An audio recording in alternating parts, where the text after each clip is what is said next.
الله من الشيطان الرجيم بسم الله الرحمن الرحيم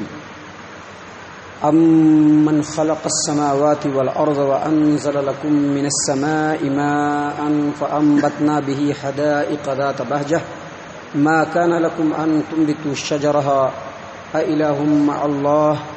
بل هم قوم يعدلون۔ کون ہے جس نے آسمانوں اور زمینوں کو پیدا کیا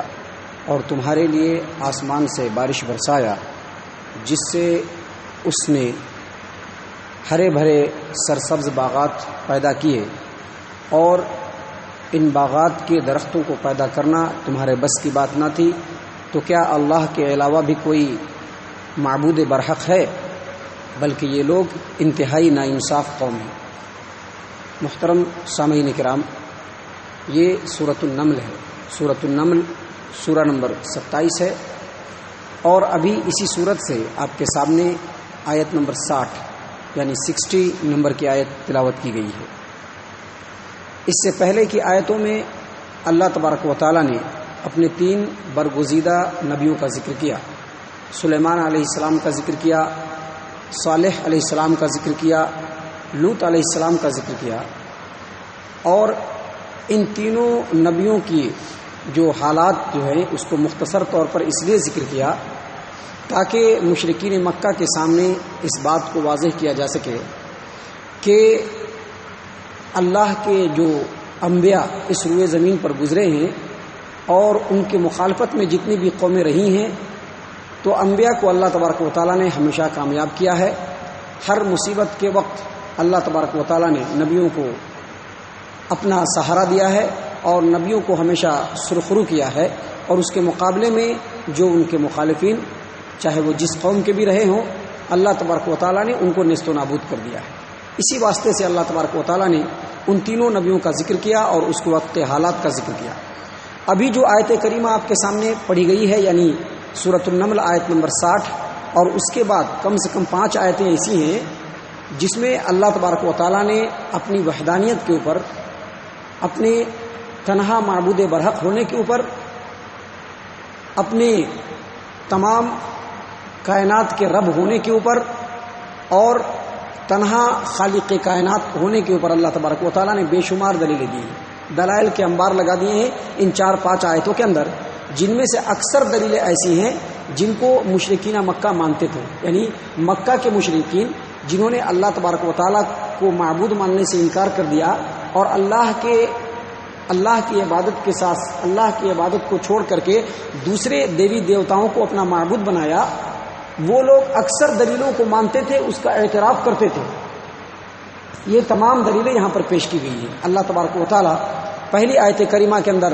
دلیل بیان فرما رہا ہے، امن خلق السماوات والارض وانزل لكم من السماء ماء فانبتنا به حدائق ذات بهجة ما كان لكم ان تنبتوا شجرها، کہ کون ہے اللہ تبارک و تعالیٰ کے علاوہ جو زمین و آسمان کو پیدا کرنے والا ہے، اور اللہ ہی کی وہ ذات ہے جس نے آسمان سے بارش برسایا تو اس سے ہرے بھرے سرسبز باغات پیدا ہو گئے، اور ان باغات کے اندر جو درخت، جو پودے، جو چارے نکلے اور اگے، ان کو اللہ کے علاوہ تمہارے بس کی بات نہیں تھی کہ تم اس کو پیدا کر دیتے۔ یعنی اللہ تبارک و تعالیٰ یہ بیان فرما رہا ہے کہ صرف اللہ کی ہی وہ ذات گرامی ہے جس نے زمین و آسمان کو پیدا کیا، اور اس کو مشرکین مکہ بھی مانتے تھے۔ اللہ تبارک و تعالیٰ نے قرآن کریم کے اندر فرمایا، وَلَئِن سَأَلْتَهُم مَّنْ خَلَقَ السَّمَاوَاتِ وَالْأَرْضَ لَيَقُولُنَّ اللَّهُ، اگر ان سے پوچھا جائے کہ آسمان اور زمین کو کس نے پیدا کیا، لَيَقُولُنَّ اللَّهُ، تو وہ کہیں گے کہ اللہ تبارک و تعالیٰ نے پیدا کیا۔ اللہ نے قرآن کریم کے اندر دوسری جگہ فرمایا، قُلْ مَن رَّبُّ السَّمَاوَاتِ السَّبْعِ وَرَبُّ الْعَرْشِ الْعَظِيمِ، آپ ان سے کہہ دیجئے کہ زمین کے 7 آسمانوں کا اور عرش عظیم کا رب کون ہے، تو وہ ضرور کہیں گے کہ اللہ تبارک و تعالیٰ۔ تو مشرکین مکہ اس بات کو مانتے تھے کہ زمین و آسمان کا پیدا کرنے والا اللہ تبارک و تعالیٰ ہے۔ اللہ وہی سوال یہاں پر دوہرا رہا ہے کہ امن خلق السماوات والارض، کیا کوئی ایسا معبود ہے جس نے آسمان کو اور آسمانوں کو اور زمین کو پیدا کیا؟ وَأَنزَلَ لَكُم مِّنَ السَّمَاءِ مَاءً، اور آسمان سے پھر بارش برسایا اس نے، جیسا کہ اللہ تبارک و تعالیٰ نے قرآن کریم کے اندر سورہ عنکبوت کے اندر بیان فرمایا ہے کہ وَلَئِن سَأَلْتَهُمْ مَن نَزَّلَ مِنَ السَّمَاءِ مَاءً فَأَحْيَا بِهِ الْأَرْضَ بَعْدَ مَوْتِهَا، آپ ان سے پوچھئے کہ آسمان سے بارش کون برساتا ہے جس بارش کے برسنے سے بنجر زمین ہریالی ہو جاتی ہے، ہرا بھرا ہو جاتا ہے؟ کون؟ تو وہ ضرور کہیں گے کہ اللہ تبارک و تعالیٰ، وہ ضرور کہیں گے کہ اللہ تبارک و تعالیٰ۔ یعنی مشرکین مکہ کو یہ بات معلوم ہے کہ آسمان و زمین کا مالک اللہ تبارک و تعالیٰ ہے، ان کو یہ بھی معلوم ہے کہ آسمان سے بارش اللہ تبارک و تعالیٰ برساتا ہے، جس بارش کے برسنے سے زمین کے اندر وہ پانی جذب ہوتا ہے، زمین کے اندر جو قوت رویدگی ہوتی ہے، جو اس کے اندر سے پیدا ہونے کی جو طاقت ہوتی ہے وہ بالکل تیار ہو جاتی ہے، اور اس کا بھی سسٹم اللہ تبارک و تعالیٰ نے ہی تیار کیا ہے۔ اور پھر وہاں سے بے شمار پودے، پیڑ، جھاڑ، طرح طرح کے چارے اگتے ہیں، طرح طرح کے غلے اگتے ہیں، جس کو تمام مخلوقات کھاتے ہیں۔ یعنی اللہ تبارک و تعالیٰ یہ بتلانا چاہ رہا ہے کہ اس کائنات کے اوپر جتنے بھی مخلوقات ہیں ان تمام کے روزی کو وہاں تک پہنچنے کا جامع انتظام اللہ تبارک و تعالیٰ نے کیا ہے۔ صرف انسان جو ہے، جو لاکھوں، کروڑوں اور اربوں کی تعداد میں جو اس زمین کے اوپر ہے، ان کی روزی کا انتظام اللہ نے کیا ہے۔ اور انسان کو چھوڑ کر کے جو دوسری مخلوقات ہیں اور ان کی جو قسمیں ہیں، ان کی تعداد بھی لاکھوں تک ہے۔ پانی کے اندر رہنے والی مخلوقات الگ ہے، زمین کے اوپر رہنے والے مخلوقات الگ ہیں، زمین کے اندر رہنے والے مخلوقات الگ ہیں، آسمان کے اوپر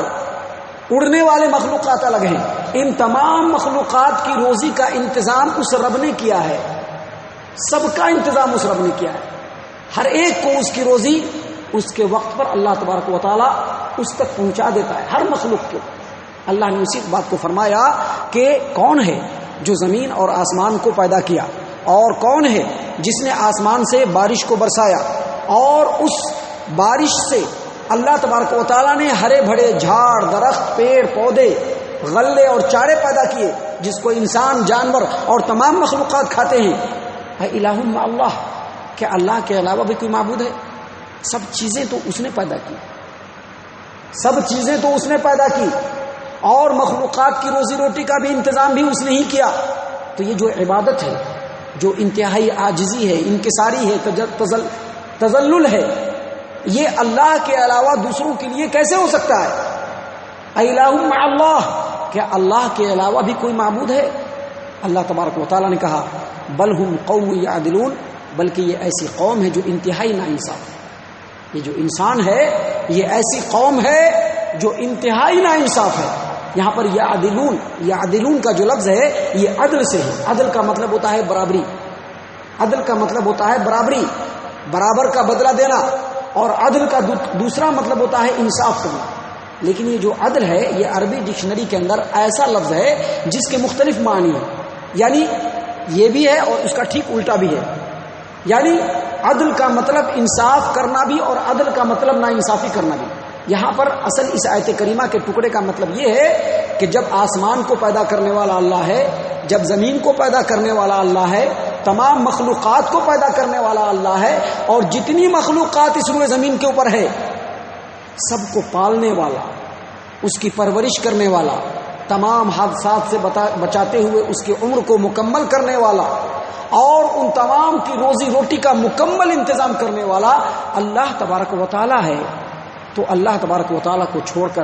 دوسروں کو اپنا معبود بنانا یہ انتہائی ناانصافی کی بات ہے، اور یہی چیز انسانوں کی جماعت کر رہی ہے۔ اللہ نے فرمایا بل ہم قوم یعدلون، اور اس کا دوسرا مطلب یہ ہے کہ جب ان تمام چیزوں کا مالک اللہ ہے اور ربوبیت عامہ کا انتظام جب رب نے کیا ہے، تو رب کو چھوڑ کر کے اس کے برابر میں دوسرے معبود کو مقرر کرنا یہ تو بڑی ہی ناانصافی کی بات ہے۔ تو اللہ نے فرمایا کہ زمین و آسمان کا پیدا کرنے والا اللہ ہے، اور آسمان سے بارش برسانے والا اور اس سے زمین کو ہرا بھرا کرنے والا اللہ ہے۔ تو کیا اللہ کے علاوہ بھی کوئی معبود ہے؟ اگر اللہ کے علاوہ کوئی معبود نہیں ہے تو اس کو چھوڑ کر دوسروں کی عبادت کرنا یہ انتہائی ناانصافی کی بات ہے۔ اللہ تبارک و تعالیٰ سے ہم دعا کرتے ہیں کہ اللہ تبارک و تعالیٰ ہم تمام کو پکا سچا توحید پرست بنائے، اللہ تبارک و تعالیٰ کی تنہا عبادت کرنے والا بنائے،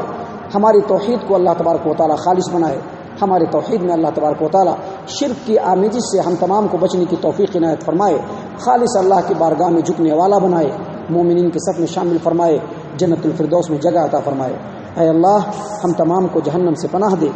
اے مالک ہم تمام کو جہنم سے پناہ دے، اے رب العالمین ہم تمام کو جہنم سے پناہ دے، آمین یا رب العالمین، وما علینا الا البلاغ المبین۔